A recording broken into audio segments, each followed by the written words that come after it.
students, welcome to Sunil's tutorial. I'm Sunil Mirwani and today we'll be doing this chapter called as halogen derivatives of alkane. We are going to do SN1 reaction. We are going to do SN1 reaction. What does SN1 stand for? It stands for 1SN1. S stands for substitution.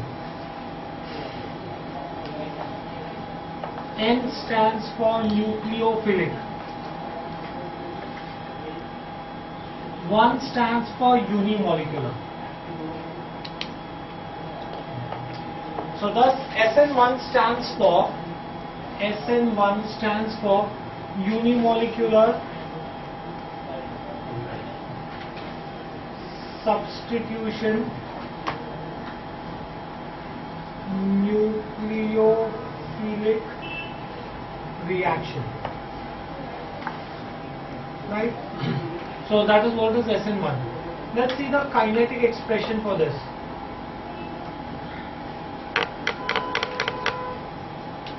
Let's see the kinetic expression for this. Now, I can say that what does unimolecular stand for? Unimolecular, why is it called as unimolecular?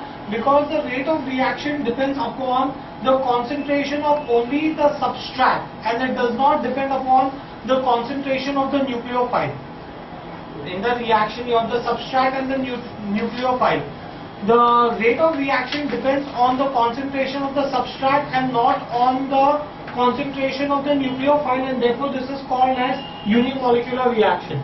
I can say that SN1 reaction is unimolecular because the rate of reaction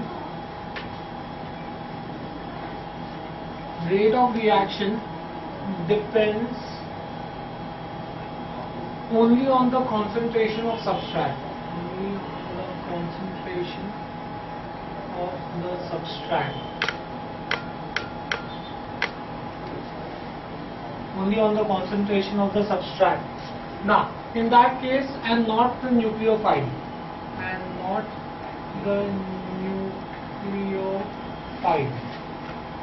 Right?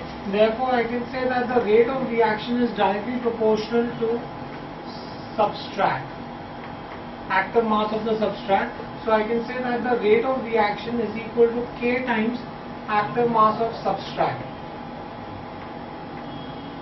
Fine, do you get this thing clear?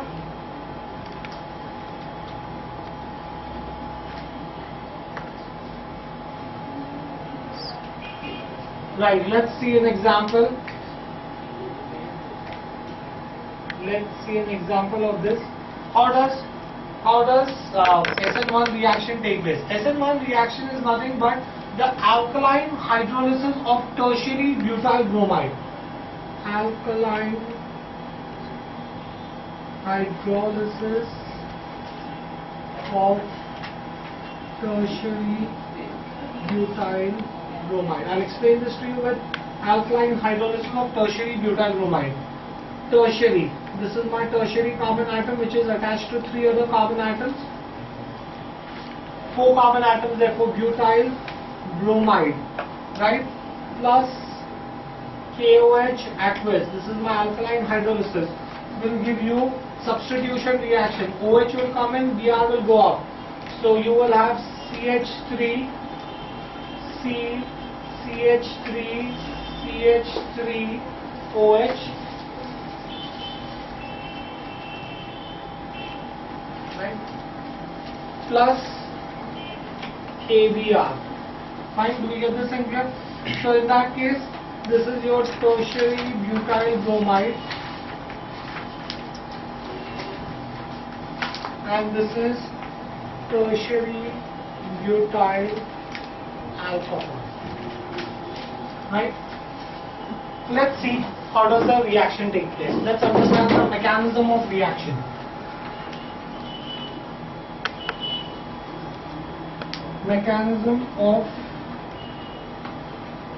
Now, the reaction takes place in 2 steps. The first step is called as the formation of carbonium ion.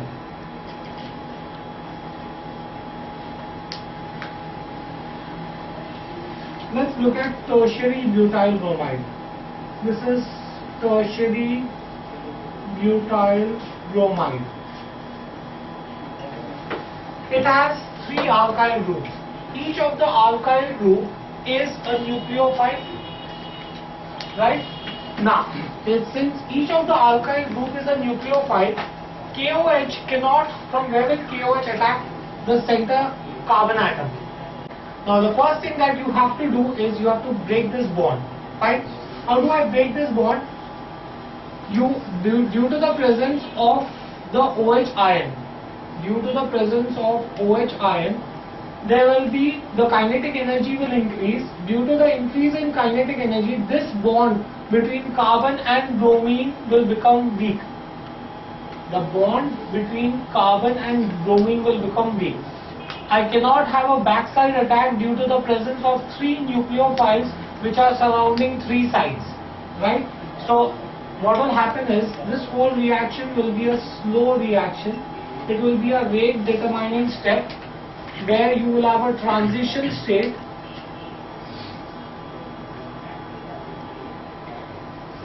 The bond between them will become weak, right? As the bond between them becomes weak, they will get converted into a polar ion. So this will develop a small positive charge, this will develop a small negative charge. Carbon atom will develop a small positive charge, bromine will develop a small negative charge, right? The kinetic energy increases, you still have vibrations going on. Due to that, the bond between carbon and bromine breaks, right? So in that case, you will have C, the three nucleophiles will arrange themselves in such a manner that they are at maximum distance from each other. The carbon atom at the center would have developed a positive charge because it has lost a nucleophile, and this will be the bromine ion, that's the nucleophile, that is going to be your leaving group.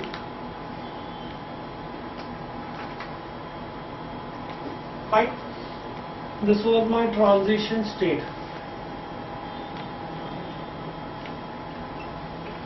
Fine, do you get this in here? So I have a positively charged ion here. This is how you have the formation of carbonium ion. So the first step in alkaline hydrolysis of substitution nucleophilic reaction is the formation of carbonium ion, right? In this step, what are the various things that happen? In this step, the carbon-bromine bond breaks. Carbon-bromine bond breaks.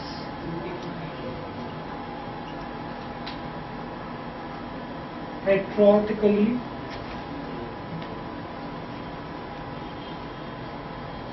Right? Heterotically, that is, bromine retains both the electrons and carbon loses one electron. Right? Due to inductive effect, heterolysis gives rise to inductive effect. Heterolysis gives rise to inductive effect, right? Now the inductive effect gives rise to high polarity between carbon and bromine. Inductive effect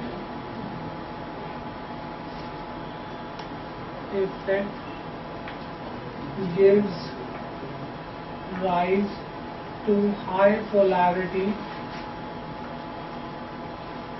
between carbon and bromine. Fine, do you get this thing here? Now, the high polar covalent bond undergoes heterolysis in the presence of the solvent, which is water, right? It undergoes hydrolysis and the bromine ion is eliminated. I can say that the highly polar covalent bond undergoes electrolysis and bromine ion is eliminated. Right? Now, the carbonium ion formed in this reaction is intermediate. The carbonium ion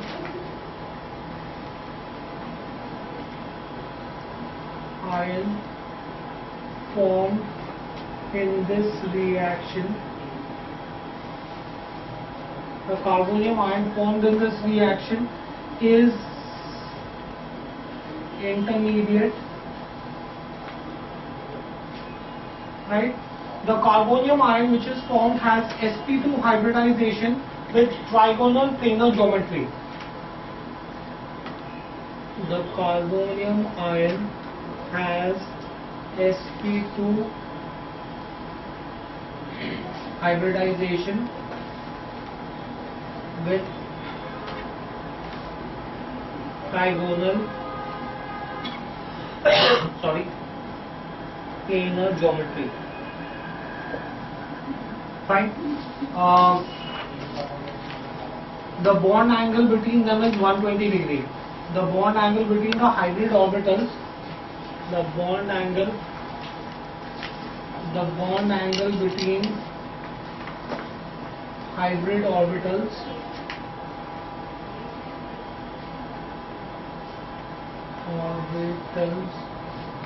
is 120 degree. Fine, do we get this thing here? Carbonium ion has a definite energy, and this particular step is called as the rate deterring step, or RDS. Okay. So why so? Because the speed at which the reaction will take place will depend upon how fast this carbon and bromine atom breaks. We said that the rate of the reaction depends only on the substrate. Here you will see that I am not using the nucleophile at all. How fast this reaction will take place will depend upon how fast this particular bond will break, and therefore this is my rate determining step or rate deterring step. Right? This step is a slow step.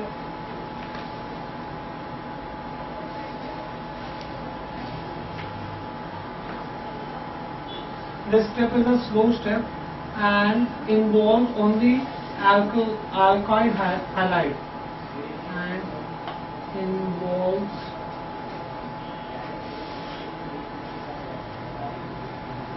only alkyl halide.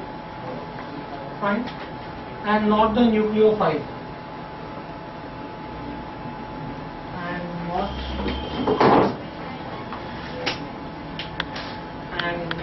the nucleophile.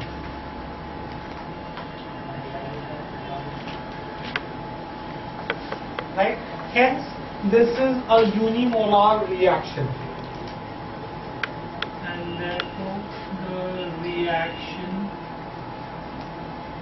is unimolecular. The rate of reaction depends only on the substrate, right? It depends only on the concentration of the alkyl halide. The rate of reaction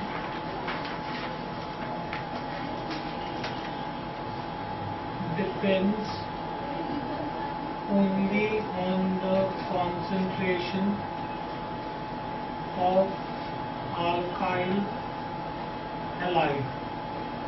Right? Okay. Now, this is your mechanism of formation of carbonium ion. The second step is the attack of nucleophile. You already have a carbonium ion.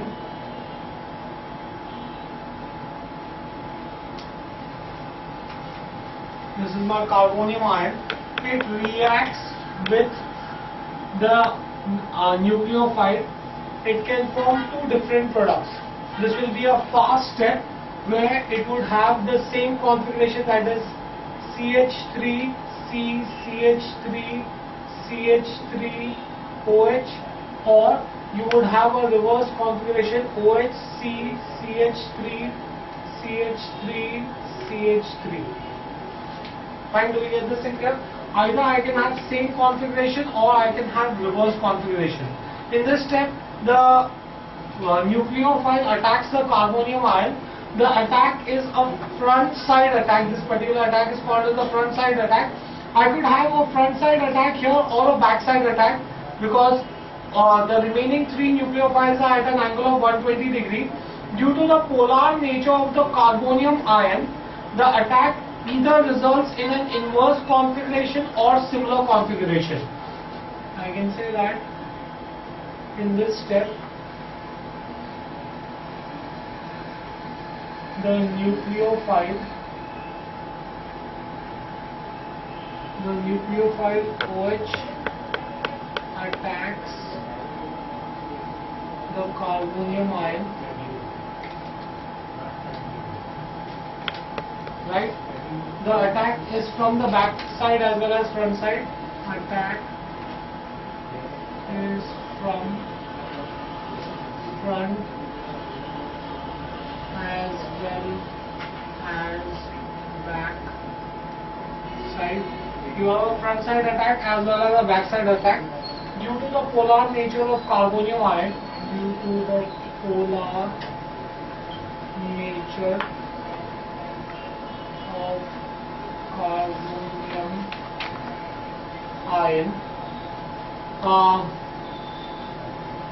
the backside results in an inverse configuration. The backside attack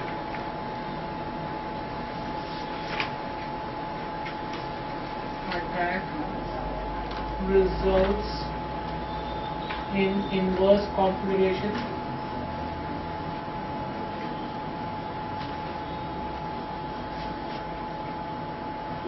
And the front side attack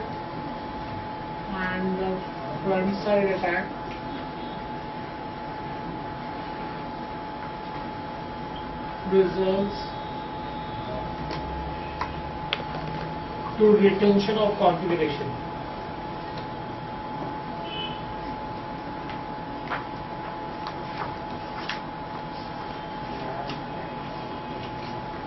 Fine. Now let's see the energy profile diagram for this. The curve obtained by plotting the rate of reaction against potential energy is called as my energy profile diagram. This is how my energy profile diagram would look like. Origin, x-axis, y-axis. On x-axis you have rate of reaction.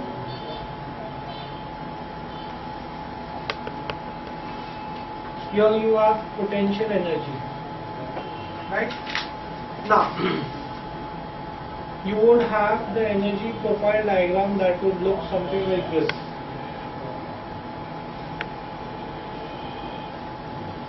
This is the point where the reaction starts, where you have tertiary butyl bromide CH3 3CBr reacts with KOH. You have activation energy here.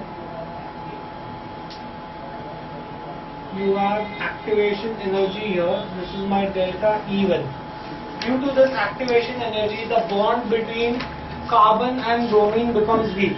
So what you will get here is CH3 right C and a weak bond between C and Br, where you will have delta positive here, delta negative. You will have a polar nature of the bond, right?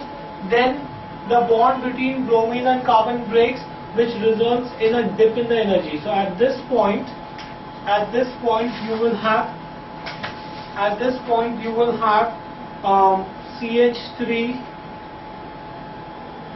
twice C positively charged, right? Do we get this thing clear? Now once you have this, then again the activation energy increases. Here you have a weak bond which is formed between CH3 3C and a weak bond with OH, delta positive, delta negative, and finally the bond becomes strong. So this is going to be my final stage, where you have CH3 3C OH. Fine, do you get this thing clear? So this is going to be my energy profile diagram, and these are the various things that would occur, right? The difference between the initial energy and final energy is delta H. Fine. So I can say that the curve obtained by plotting rate of reaction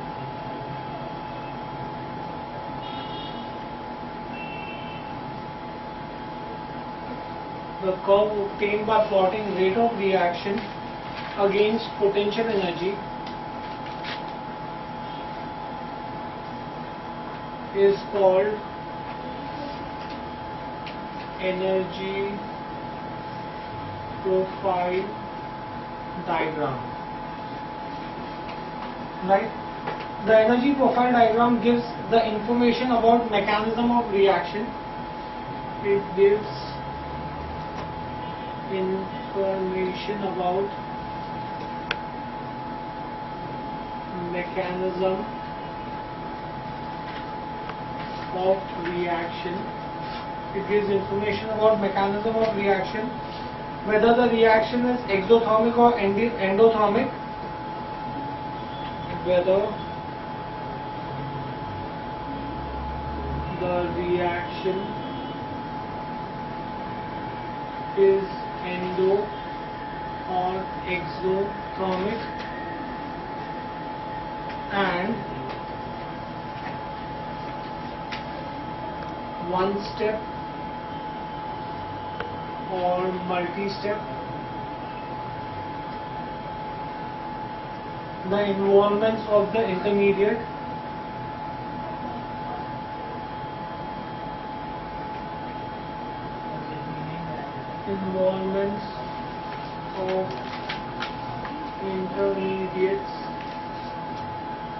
right? Slow or fast. So everything is given to you here. Slow or fast. So all this information is given to you in the energy profile diagram. In this particular energy profile diagram, delta H is my heat of reaction.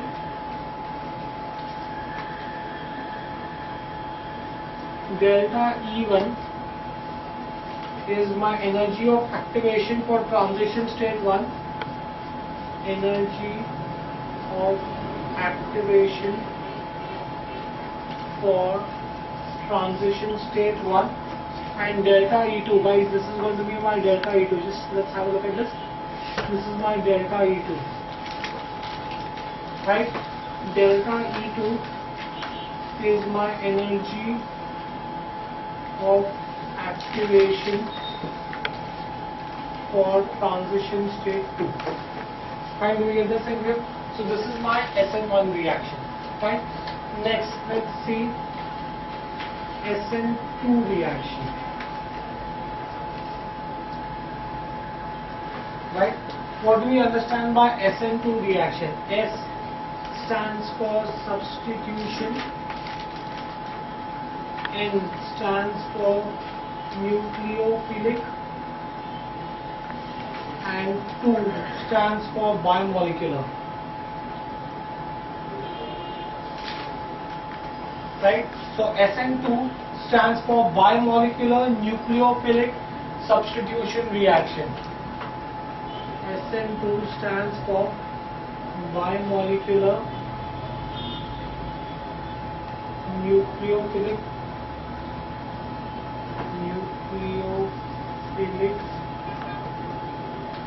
substitution reaction. Can we get this in here? Now, let's see what is the kinetic energy of this reaction be. I can say that kinetic energy. The kinetic energy, now since this is substitution nucleophilic bimolecular reaction, the rate of reaction will depend upon the concentration of the substrate as well as the nucleophile. Since the concentration depends on both the active mass of the substrate, the rate of reaction depends on both the active mass of the substrate and the nucleophile, therefore this is called as bimolecular reaction. Right, do we get this in here? SN2 reaction is bimolecular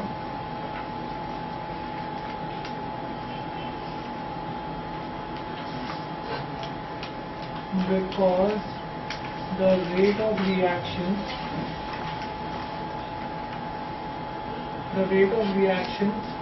depends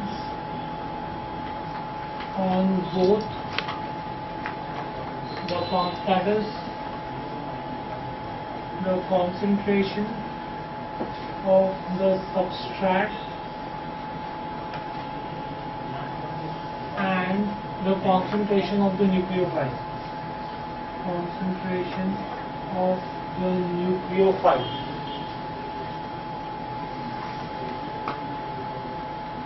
That means kinetic energy is dependent on the concentration of the substrate and the nucleophile. Right?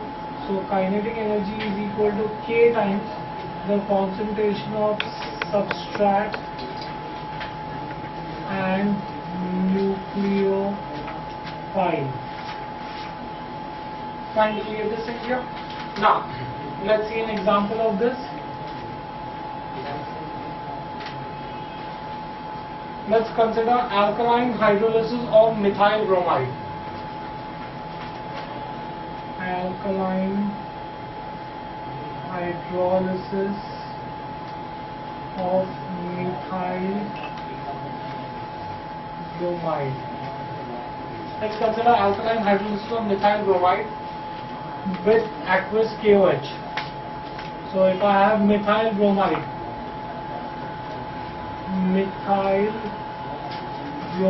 one carbon atom, methyl bromide reacts with KOH aqueous to give you substitution reaction. OH goes in, Br comes out, so HCHHOH plus KBr.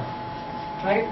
So in this case, this is methyl bromide and this is methyl alcohol. Fine? Let's see the mechanism of this.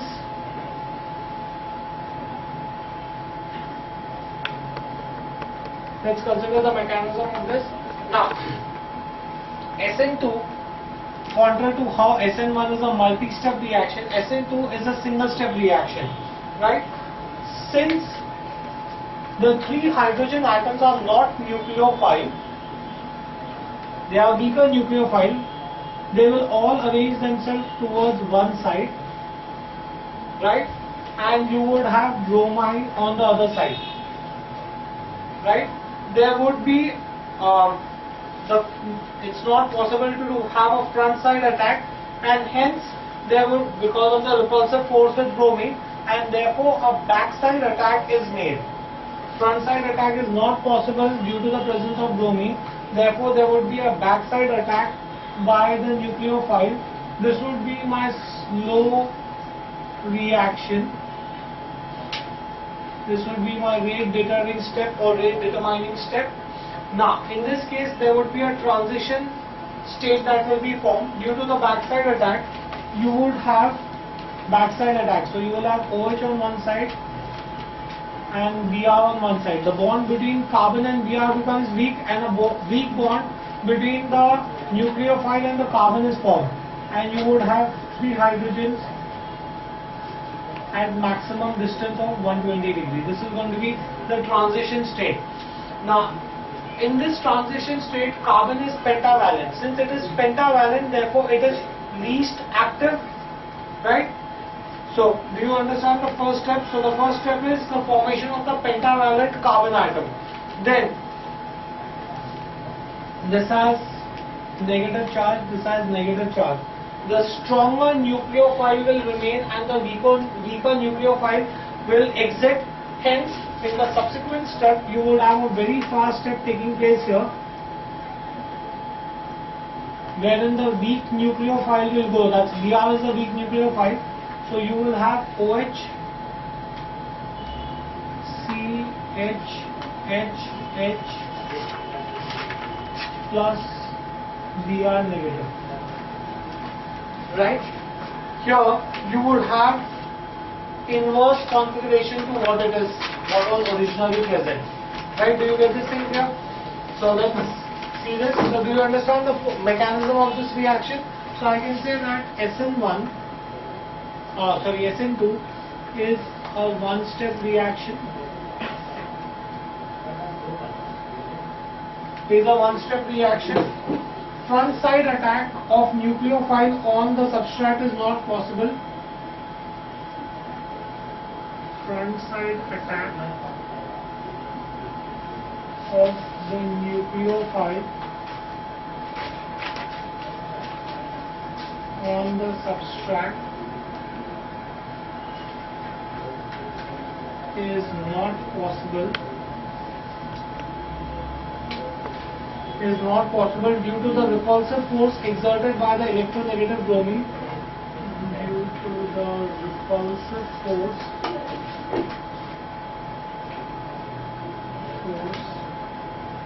exerted by the electronegative bromine.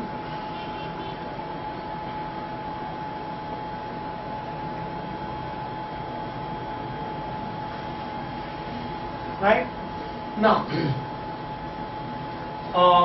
electronegative bromine. Hence, hydrogen atoms have tiny atom. Hence, they provide a greater space for backside attack, and therefore, the attack of the nucleophile takes place from the backside. Hydrogen atoms are tiny atoms.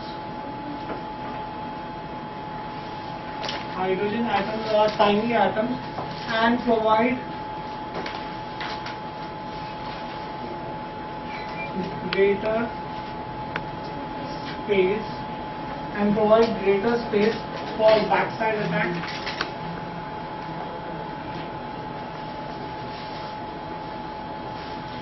Therefore, in SN2 reaction, the attack of the nucleophile takes place from the backside.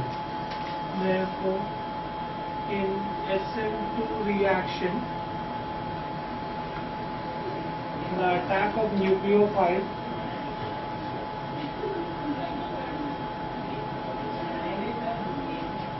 takes place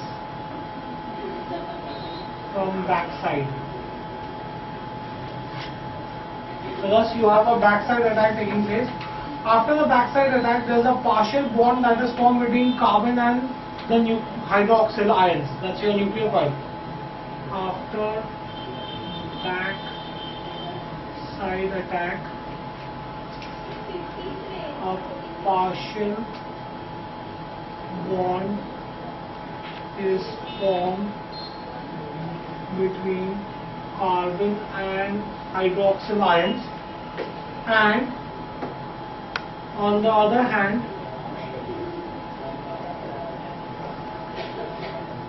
the carbon bromine bond breaks partially.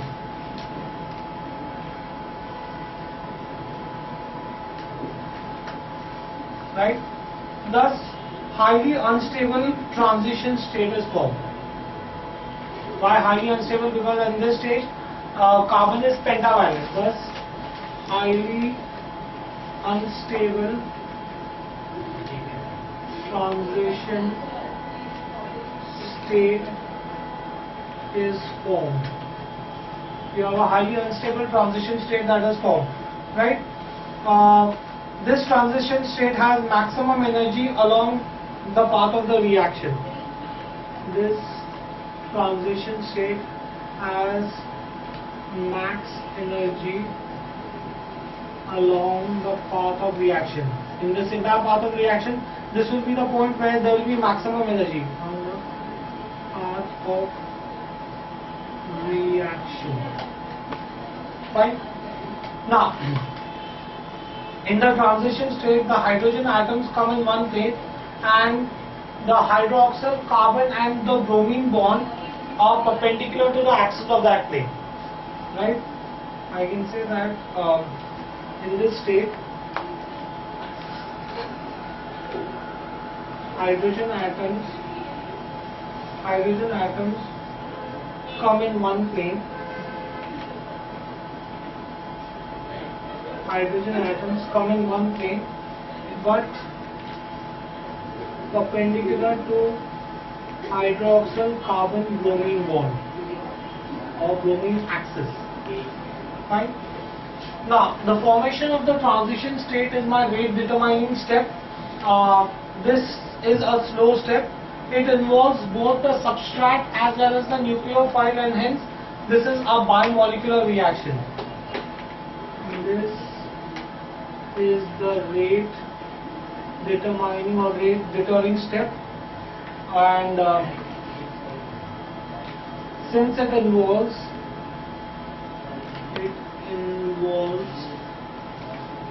both the substrate and the nucleophile, therefore this is a bimolecular reaction. So we have the transition state that is formed. Once the transition state is formed, we already said that the transition state is highly unstable. Transition state being highly unstable converts into stable product readily.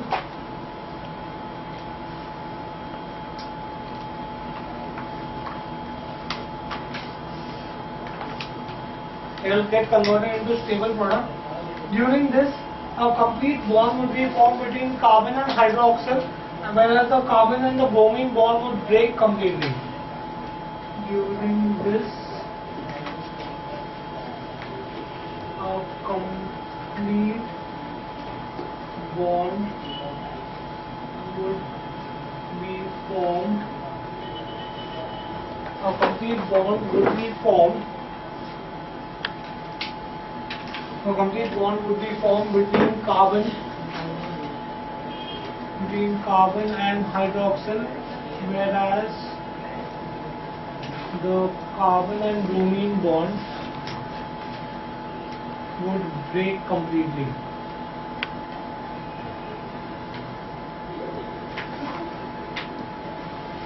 Fine, do we get this in here? The methyl alcohol so formed will have inverse configuration. The methyl alcohol will have inversion configuration. So you would have total inversion configuration, and this inversion is called as Walden inversion. This inversion is called as Walden inversion. Right? Let's see the energy profile diagram for this.